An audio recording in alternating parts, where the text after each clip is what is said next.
मेरे भाई ने परसों मुझे मैसेज किया और उसने बोला कि दुआ करो कि मैं मर जाऊं। और वो सिर्फ एक मेरा भाई नहीं है, मैं पूरे अपने जो भाई जिनका राब्ता मुझसे नहीं है, मैं उनकी मैं बात कर रही हूं। जनाब स्पीकर, कल मैं गई थी, वो जिस बंदे ने 4 टमाटर और 4 आलू लेकर 400 उसके पास नहीं तो उसने पर्स निकाला, मैं शर्म से गड़ के मर गई। 272 लीटर पेट्रोल आप लोगों ने मुश्किल करनी है तो आप V8 और बड़ी बड़ी ग्रैंड क्रूजर को 500 लीटर पेट्रोल देना, गरीब को आप नहीं वो करें। दवाइयां तो वो दवाई नहीं मिलती, सरकारी अस्पताल का आपने हाल देख लिया। मैं प्लीज आप मार दें, आप प्लीज मार दें।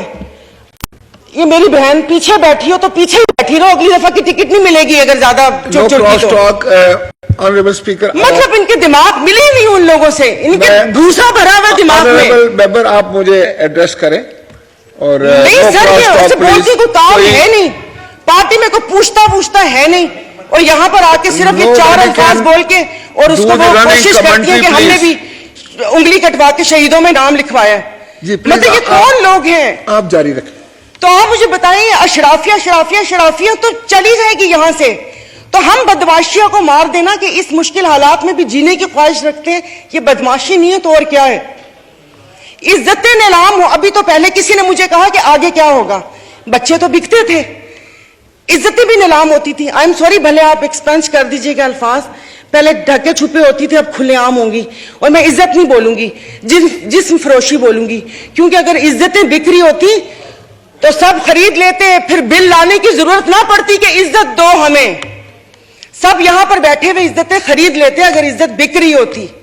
तो आप मुझे बताएं कि कोई लाए अमल दे दें कि अगले 5 साल तक ये मुश्किल हालात बर्दाश्त कर लो या 10 साल तक बर्दाश्त कर लो, तो फिर भी तसल्ली हो कि ठीक है मैं नहीं रही तो ठीक है मेरे बच्चे उसमें रहेंगे। सर, आपने तो बच्चों से जीने का हक छीन लिया इन लोगों ने। 20,000 वाला क्या करेगा? और इंसाफ की आप बात करते, मैं तो अदालतों वाली इंसाफ या उस चीज की अभी वहां तक तो मैं गई नहीं। आप ये चीजों को देख लें, यानी कि मेरी अगर आमदन 10 लाख रुपए महीना आता है, मैं भी वही मुर्गी खरीद रही हूँ 800 रुपए किलो, और मेरा ड्राइवर बच्चल जिसकी 30,000 रुपए तनख्वाह है वो भी 800 खरीद रहे हैं। वो दूध 200 रुपए किलो मैं भी ले रही हूँ, 200 किलो वो भी ले रहे हैं। मैं घर में अब ग्रोसरी नहीं लाती इसलिए कि मुझे शर्म आती है कि वो ड्राइवर बावर्ची उठाएगा तो उसके दिल में क्या होगा कि ये थैले भरे आ रहे हैं और उसके घर में खाने को है या नहीं है। 2-2 किलो की चीज मंगवा लेती हूँ कि जाओ बेटा सामने से लेकर आ जाओ। तो आप मुझे बताएं, मतलब थोड़ा सा जीने का हक दे दे, खुदा पाक को जाके जवाब देना। यहां पर आप आयतें पढ़ाते हैं, आयतें पर्दा कर चुकी हैं, आयतें पर्दा कर चुकी हैं। अभी ये कहते हैं वो तिकड़ी ना, ये इनको शर्म नहीं आती, रात के अंधेरे में पेट्रोल का पंप गिराते हैं, तो वो भी जरूर रात के अंधेरे में पेट्रोल का पंप गिराते हैं।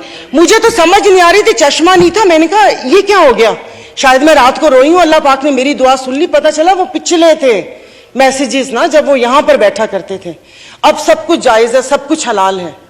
यहां पर बहुत तुर्की हमारे भाई हैं, और शुक्र अल्हम्दुलिल्लाह शाम का नाम भी लिया, क्योंकि पहले 1 हफ्ता तो उस बेचारे का नाम ही नहीं था। फिर जब इंटरनेशनल मीडिया ने डालना शुरू किया तो हमने भी शाम बोलना शुरू कर दिया। हमारे भाई हैं, हमारे मुश्किल वक्त में खड़े होते हैं, दिलो जान से मदद करनी चाहिए। वहां पर जाने के लिए उतावले थे, कभी कहां तबाही आई हुई, उस दिन कोई पहुंचता है, उस दिन कोई पहुंचते जाए तो तब कि आप अपनी वेल्थ में से, जैसे ये भाई ने बोला कि हम लोगों से तो ले ली तनख्वाह, अवाम से भी वो दे दिया, अवाम के पास है जो अवाम डोनेशन देगी, वहां पर अल्लाह पाक उनकी मदद करेगा। और वो रियासत माँ जैसी है, उनके हुक्मरान हमारे जैसे नहीं है, उनके लिए वो खड़े हैं। दबी हुए अवाम के लिए हम इज़ारे यकजहती के लिए बेचैन हो रहे हैं, लेकिन यहां पर जो मरी हुई फाकों से अवाम है उसके लिए कोई दिल में दर्द नहीं है। तो अभी ये आइन की तकरीबात के लिए कितने पैसे वो हुए, इन्होंने अभी बोला कि हम तनख्वाह नहीं ले रहे। 1,80,000 से क्या होता है, वो तो वैसे ही एक वक्त का खाना है, खाना पीना तो। लेकिन बाकी जो चीजें हैं वो, ये जो गाड़ियां, ये फ्यूल कार्ड, इनकी ताम झाम, इन सब पे कितना पैसा खर्च होता है। देखो खुदा का खौफ कर ले, मेरे पास कोई अल्फाज नहीं है, ये सारा कुछ मैंने लिखा था लेकिन ये बेफजूल है। मैं किसको इशारिये सुनाऊंगी कि 13 पॉइंट ये हुआ, मोडीज की रेटिंग ये है, वो ट्रांसपेरेंसी ने ये बोला वो बोला। हम में से तो किसी को भी जरूरत नहीं है, सब अल्हम्दुलिल्लाह खाते पीते घरानों से हैं। सब अल्हम्दुलिल्लाह खाते पीते घरानों से, लेकिन किसी और का तो सोच लें। तो ये यहाँ पर प्लीज, मतलब अब तकरीबन साल होने वाला है, आप भी कहते रहे, लेकिन यहाँ पर आने की तौफीक नहीं हुई। मैं कुछ लोगों का, आप लोगों को दिलचस्पी होगी, आप यकीन नहीं करें, मुझे इस ऑडियो लीक से पीटीआई क्या कर रही है क्या नहीं कर रही है मुझे कोई दिलचस्पी नहीं है। सब जाएं भाड़ में, लोग, आवाम मर रही है, आप उसको देखिए।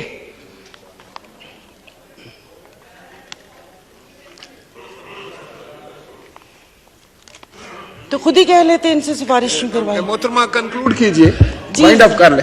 तो मैं वाइंड अप ही कर रही हूं। मेरे पास तो कोई, जाहिर है वो इतने ना इशारिये हैं, ना मैंने मुआशियात इतनी पढ़ी हुई है। कॉलेज नहीं था वो, ऐसे ही वो कॉलेज था, साइंस कॉलेज नहीं था, आर्ट्स कॉलेज था, समझ भी नहीं आती थी। मुआशियात एग्जाम था, 30 नंबर थे, 3 ग्रेस मार्क मिले थे, 33 नंबर है मुआशियात के। और एक ही याद है कि इंसान मौशी जानवर है, लेकिन घर का किचन चलाती हूं, घरेलू औरत हूं, तो मुझे पता है कि ये सब, आई एम सॉरी, ये सब बकवास है ये जो बता रहे हैं। इससे ये होगा, इससे वो होगा, इससे ये होगा, इससे वो होगा। जिस वक्त खाना बनाने या किचन में खड़े ना, उस वक्त आटे दाल का भाव पता चलता है। शुक्रिया, बहुत मेहरबानी।